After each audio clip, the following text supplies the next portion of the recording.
नज़र को नज़र की नज़र से न देखो, नज़र को नज़र की नज़र लग जाएगी। नज़र को नज़र की नज़र से न देखो, नज़र को नज़र की नज़र लग जाएगी। नज़र को नज़र की नज़र लग गई तो फिर नज़र वो नज़र से नज़र ना आएगी। तो हेलो नमस्कार दोस्तों, मैं आशीष आपका दोस्त एक बार फिर से आपके अपने यूट्यूब चैनल लखीमपुर महर्षि गुरुजी पे हार्दिक स्वागत करता हूं। जैसा कि आप जानते हैं कि मैं इस समय प्रतिशत पढ़ा रहा हूं, उसमें 2 पार्ट पढ़ा चुका हूँ, पार्ट 1 पार्ट 2। उसमें हमने आपको बेसिक बताया है कि किसी भी मान का आप इतने परसेंट कैसे निकालेंगे, तो वो चीज़ हमने बताई है आपको। और आज शुरू कर रहे हैं आपके लिए। प्रतिशत चैप्टर के अंदर ही एक टॉपिक होता है, एक प्रश्न पूछने का एक टाइप होता है जो पूछा जाता है कि आय और व्यय पे आधारित सवाल जो किस टाइप के होते हैं, उनको कैसे किया जाता है, और उन पे आधारित जो सवाल होते हैं वो कितने टाइप से आपसे पूछे जा सकते हैं। तो वो चीज़ें आज हम बताएंगे आपको। तो चलिए आज की वीडियो को शुरू करते हैं। आज की वीडियो को शुरू करते हैं और बताते हैं आपको। देखिए, नंबर 1 कि जो आय और व्यय पे आधारित सवाल हैं उनको 2 भागों में आपसे पूछा जाता है, नंबर 1 और नंबर 2। इसमें क्या होता है कि आपको जो जैसे सवाल बनता है कि कोई आदमी अपनी आय का इतने परसेंट खर्च कर देता है और इतने रुपए बचा लेता है, या फिर कई भागों में दे दिया जाता है इतने परसेंट खर्च करता है भोजन पे, इतने परसेंट शिक्षा पे, इतने परसेंट बिजली पे, इतने परसेंट फलाने पे, और इतने रुपए बचा लेता है।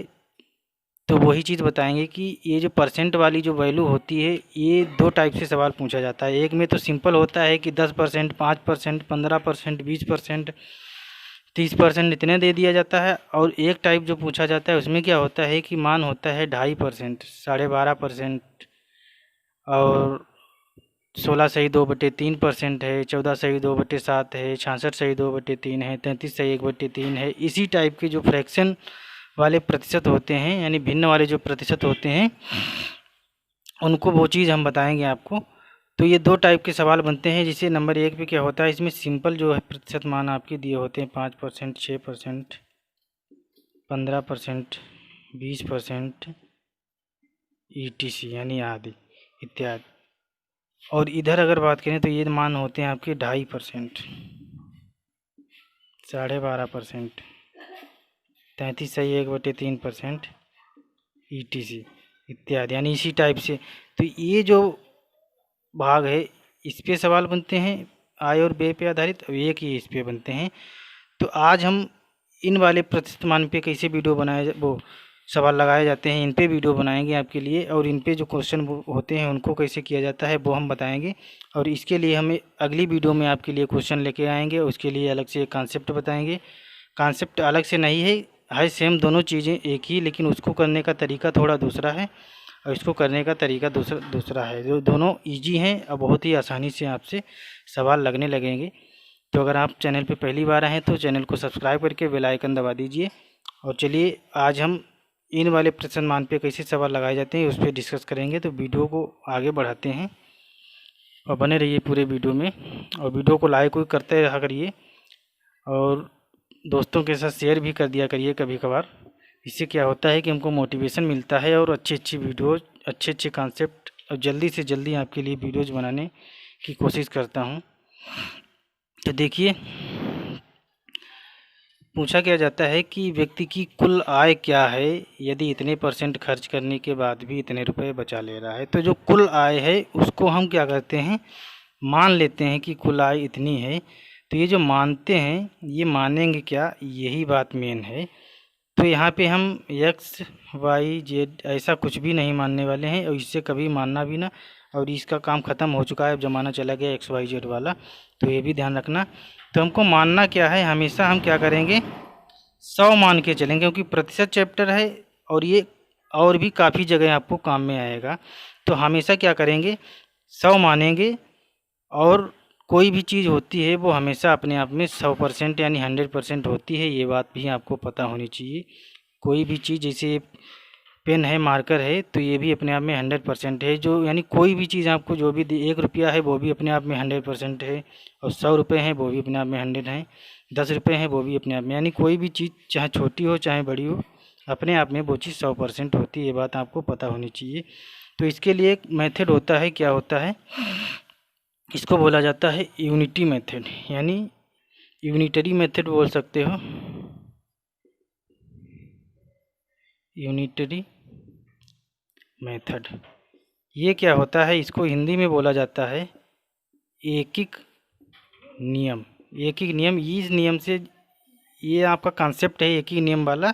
अब इससे गणित के अंदर बहुत से चैप्टर के सवाल आसानी से हो जाते हैं, बस आपको समझना है। धीरे धीरे हम आपको बताएंगे, एक एक पॉइंट पे चलेंगे लेकर के। तो देखिए एकिक नियम क्या है, जैसे आपको दे दिया जाएगा कि 35 सेब 700 रुपये के मिलते हैं, यानी 35 सेब हैं जो उनकी कीमत कितनी है, 700 रुपये है।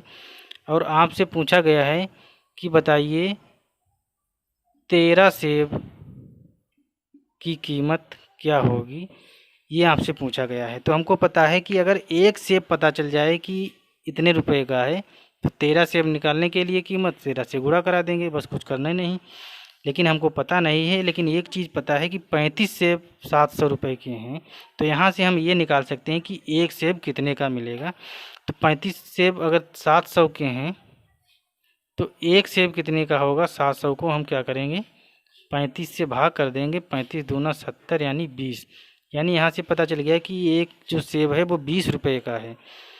तो 13 सेब कितने के होंगे, तो 13 से क्या करेंगे गुणा करा देंगे, 13 दूनी 26 यानी 260 रुपये के 13 सेब मिलेंगे। तो इसे बोलते हैं यूनिटी मेथड, यानी यूनिटरी मेथड, या फिर एकिक नियम। यानी एक चीज़ की वैल्यू आपको पता हो, फिर आप जो भी निकालना हो उससे क्या करते हैं गुणा करा देते हैं। इसी को हम यहाँ पे यूज करने वाले हैं, और भी कई सवालों में, कई चैप्टर्स के सवालों में इसको हम यूज करेंगे आगे। तो आप बने रहिए सारे वीडियोज़ में। अगर आपने चैनल को नहीं सब्सक्राइब किया है तो चैनल को ज़रूर सब्सक्राइब कर लीजिए।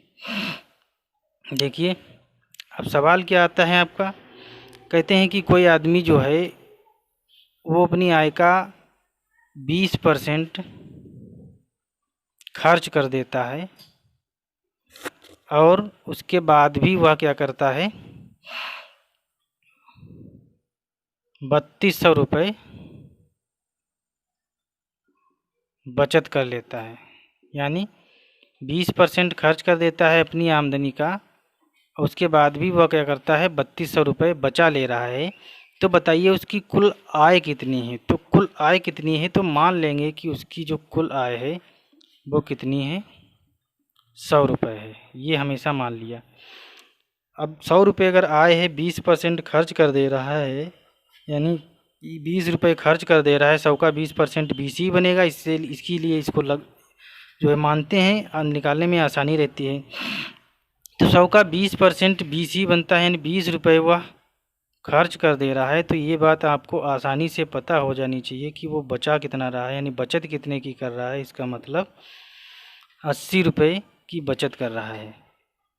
लेकिन सवाल में तो 3200 दे रखा है, यानी इसी 80 का मान ही ये क्या दे रखा है 3200, यानी 80 का मान जो है 3200 है सवाल में।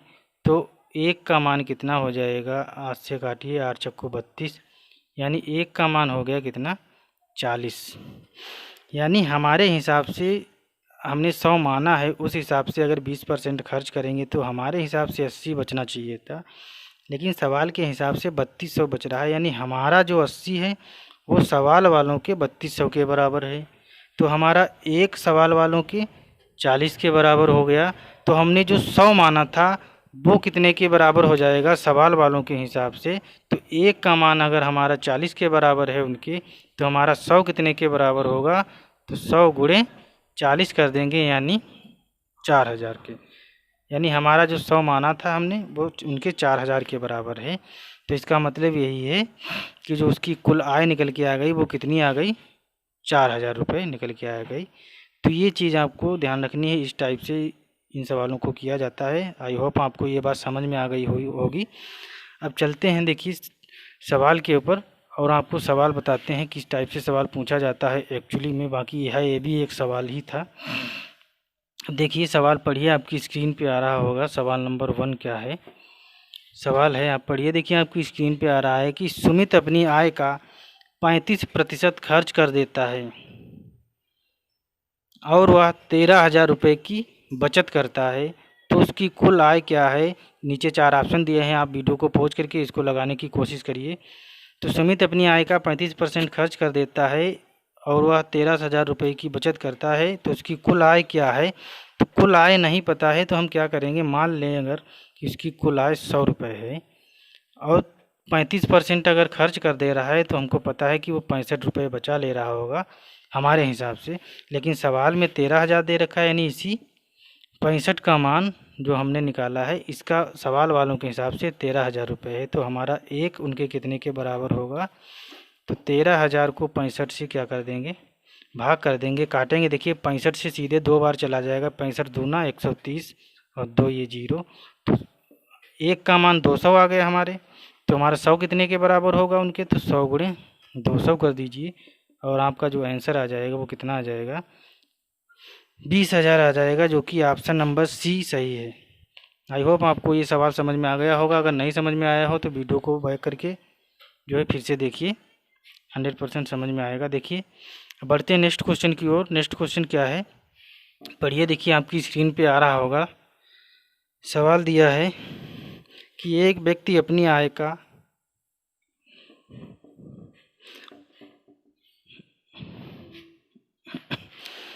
सवाल है कि एक व्यक्ति अपनी आय का 15% भोजन पर, 7% बिजली पर और 8% शिक्षा पर खर्च करता है। यदि वह इसके बावजूद भी यदि वह 1,61,000 रुपये बचा लेता है तो उसकी वार्षिक आय क्या है। देखिए यहाँ पे मासिक बचत दे रखी है, आपसे पूछा गया है वार्षिक आय।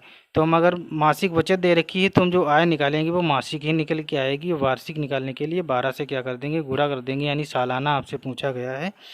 वार्षिक यानी 12 महीनों की जो उसकी टोटल आय है, यानी ये पूरे साल की। तो देखिए पहले हम उसकी आय निकालेंगे जो कि हमको मासिक ही आय निकल के आएगी, क्योंकि मासिक बचत दे रखी है। तो मासिक आय क्या है उसकी, यानी 1 महीने की, यानी मंथली आय। तो मान लेंगे कि उसकी जो मासिक आय है वो कितनी है, 100 है। अब देख लेते हैं उसका खर्चा क्या क्या है। तो 15% भोजन पर है, यानी इधर देख लेते हैं उसका खर्च क्या है। तो दे रखा है 15% भोजन पर, यानी 100 का 15% 15 ही होगा। 7% बिजली पर, 8% शिक्षा पर। तो टोटल जोड़ लेंगे, यानी 15 7 22 8 30, यानी टोटल 30 रुपये खर्च कर रहा है, यानी 30% खर्च कर रहा है। तो इसका मतलब यही है कि वह बचा कितना रहा होगा, उसकी बचत कितनी है, तो 70 रुपये। ये बात आपको क्लियर हो गई होगी। लेकिन सवाल में कितना दे रखा है इसकी बचत, 1,61,000, यानी इसी 70 का मान ही दे रखा है, 1,61,000। तो 70 का हमारा 70 हमारे हिसाब से उसकी बचत आनी चाहिए, लेकिन सवाल में आ रही है बचत उसकी इतनी। तो 70 का मान ही दे रखा है 1,61,000। तो एक का मान कितना हो जाएगा, इतने के नीचे हम 70 लिखेंगे, यानी भाग करेंगे इससे, 0 से 0 काटेंगे, 7 दूनी 14, बचेगा 2, हो जाएगा 21, 7 21 और 2 ये 0, यानी एक का मान आ जाएगा 2300 रुपये। तो 100 का मान कितना आ जाएगा, 100 से गुणा कर देंगे 2300 की। तो ये जो आंसर निकल के आएगा, जो ये हमारी मासिक आय निकल के आएगी, लेकिन हमको निकालना कितने की, पूरे सालाना की। तो देखिए कितना आ जाएगा, 40। हमको पूरे 12 महीने की आय निकालनी है, ये तो मासिक आय निकल के आई है। 12 महीने की आय निकालने के लिए क्या करेंगे, 12 से गुणा कर देंगे। तो कितना आ जाएगा, देखिए इधर लिख रहे हैं। तो 12 3 36, 12 दूनी 24 3 27 और 4 0। तो देख लीजिए आपका ऑप्शन कौन सा है। तो शायद ऑप्शन नंबर बी सही है, 27 6 4 0। तो ये ध्यान रखना, इस टाइप से इस सवालों को लगाया जाता है। तो सवाल काफ़ी इजी होते हैं, बस आपको समझना है थोड़ा।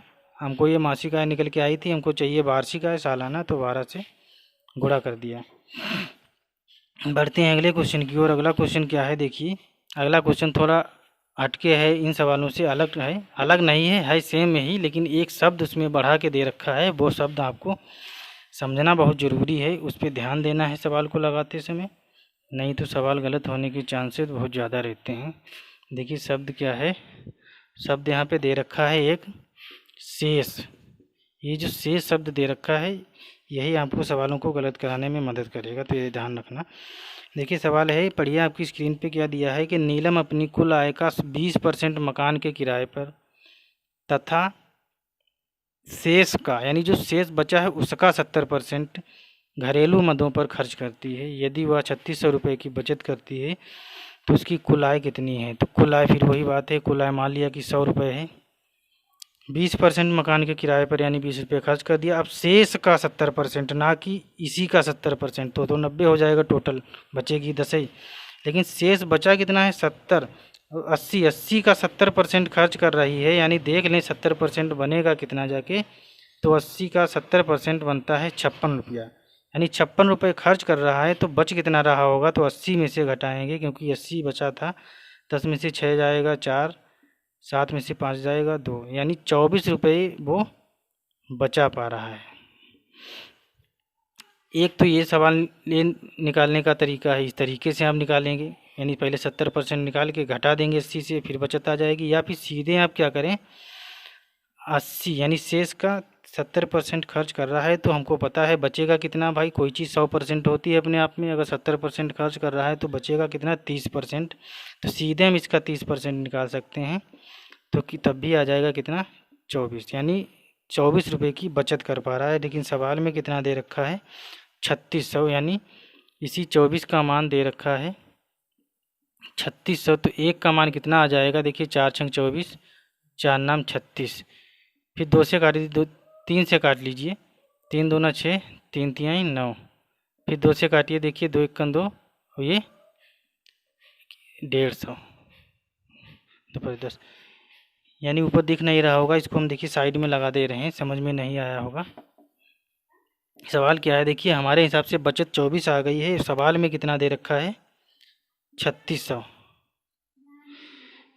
तो 24 का मान अगर 3600 है तो एक का मान कितना हो जाएगा 3600/24, काट लीजिए, देखिए इसको 4 से काट लीजिए, 4 छंग 24, 4 नाम 36, अब फिर देखिए 3 से काटिए, 3 दूना 6, और 3 तिहाई 9, यानी 300 आ गया। और फिर देखिए 300/2 का मतलब है, 2 से काटोगे 2 1 2, 2 5 10, यानी कितना आ गया 150, यानी हमारा जो एक है वो उनके कितने के बराबर आ जाएगा 150 के। तो 100 कितने के बराबर आ जाएगा, तो 100 से गुणा करा देंगे, यानी 100 गुणे 150, और निकाल लेंगे कितना आ जाएगा 15,000, यानी उसकी जो कुल आय है वो कितनी आ जाएगी निकल के 15,000 आ जाएगी। इसमें क्या है, कुछ नहीं करना है, देखिए पहले 20% खर्च करता है, उसके बाद में जो 70% खर्च करता है तो वो शेष का 70% खर्च करता है, ना कि कुल आय का 70% खर्च करता है। तो शेष का 70% खर्च करने के बाद में 70% 56 बना, 56 80 से घटा लिया 20 बचा। या फिर आप सीधे 56 70% खर्च करता है तो बचेगा कितना 30%, यहाँ से भी आप सीधे 24 निकाल सकते हैं। अब 24 का मान 3600 है तो एक का मान 150 आ गया, तो 100 का मान कितना हो जाएगा 15,000 रुपये। इस टाइप से आपसे कुल आय पूछी थी तो 15,000, यानी 150 की 100 से गुणा करा दी। अगर हम पूछ लेता कहीं कि बताइए मकान के किराए पे कितने रुपए खर्च करता है, तो एक का मान अगर 150 है तो 20 का मान सीधे निकाल देते, यानी 20 गुणे 150 कर देते, 15 दूनी 30, और 2 जीरो यानी 3,000 रुपये निकल के आ जाता। तो आपसे पूछ कुछ भी सकता है, तो ये ध्यान रखना, आपको रटना नहीं है। देखिए बढ़ते हैं नेक्स्ट क्वेश्चन की ओर। नेक्स्ट क्वेश्चन क्या है,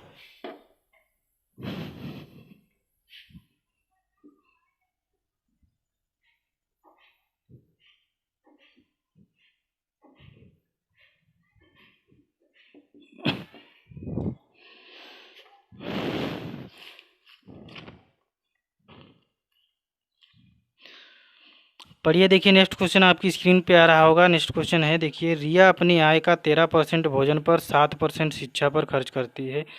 यदि उसकी कुल बचत 16,000 रुपये है तो उसकी आय का 37% कितना होगा। देखिए इस बार कुल आय नहीं आपसे पूछा गया है, इसीलिए कहते हैं कि आपको रटना नहीं है, हर बार 100 से गुणा करा देनी है। आपसे जो पूछा जाए आप उसका आंसर दीजिए। तो यहाँ पे कुल आय निकालनी पड़ेगी, लेकिन उसके बाद वो आंसर नहीं होगा। आंसर आपका क्या होगा, उसका केवल 37% हिस्सा आपको बताना है क्या होगा। तो देखिए रिया जो है वो अपनी आय का, तो उसकी पहले कुल आय निकालनी पड़ेगी। तो मान लें कि अगर उसकी कुल आय 100 है तो इसका कितना 13% भोजन पर, 7% शिक्षा पर खर्च करती है, यानी टोटल 20% यानी 20 हो गया, तो बचा कितना होगा 80, क्योंकि टोटल 100 होता है। और 80 का मान दे रखा है कितना 16,000 रुपया। तो एक का मान कितना हो जाएगा, देखिए 0 से 0 काटेंगे और 8 दूनी 16, यानी एक का मान हो गया जाके 200। एक का मान 200 हो गया और हमको पूछा गया है उसकी कुल आय का 37%। तो कुल आय कितनी हो जाएगी 100 गुणे 200, और फिर इसका सीधे हम क्या करेंगे 37% निकाल देंगे इस तरीके से। तो 2 जीरो ये देखिए कट जाएंगे, 37 दूना कितना होगा जाके 2 सत्ते 14, 2 तीन 6 7 और 2 ये 0, यानी 7400, यानी आंसर हमारा क्या आ जाएगा 7400 आ जाएगा। तो आई होप आपको ये सवाल समझ में आ गया होगा। आप डायरेक्ट भी क्या कर सकते हैं, एक का मान हमको पता है कितना है 1%, देखिए ये 100% होता ही कोई चीज़, ये 13%, ये 7%, ये टोटल 20% हो गया, 80%, तो ये मान किसका है 1% का। हमको कुल आय का 37% चाहे उस पहले हम कुल आय निकाल के फिर 37% निकालें, या फिर हम सीधे 37% का मान निकाल लें। तो हमको पता है 1% 200 के बराबर है, तो 37% कितने के बराबर होगा, सीधे ये कर देंगे और आपका आंसर यहाँ से भी डायरेक्ट आ जाएगा। तो आई होप आपको ये सारे सवाल समझ में आए होंगे, और अगर आपको सवाल समझ में आए हो तो वीडियो को लाइक करिए और दोस्तों के साथ शेयर कीजिए, ज़्यादा से ज़्यादा शेयर कीजिए। इससे क्या होता है हमको मोटिवेशन मिलता है। आप लोग जो है लाइक सब्सक्राइब शेयर करते रहा करिए। और अगले वीडियो में हम आपको बताएंगे कि जो फ्रैक्शन वाले जो परसेंटेज मान होते हैं उन पे आधारित जो इस टाइप के सवाल होते हैं, चेंज कुछ नहीं होता है, सवाल सेम होता है, बस उसमें क्या होता है कि फ्रैक्शन मान दे रखा होता है, उस पर आधारित जो सवाल हैं लगाना इसी तरीके से है, वो हम आपको अगले वीडियो में डिस्कस करेंगे, क्योंकि वीडियो काफ़ी लंबा हो जाएगा। तो मिलते हैं नेक्स्ट वीडियो में, तब तक के लिए बाय बाय, जय हिंद, जय भारत।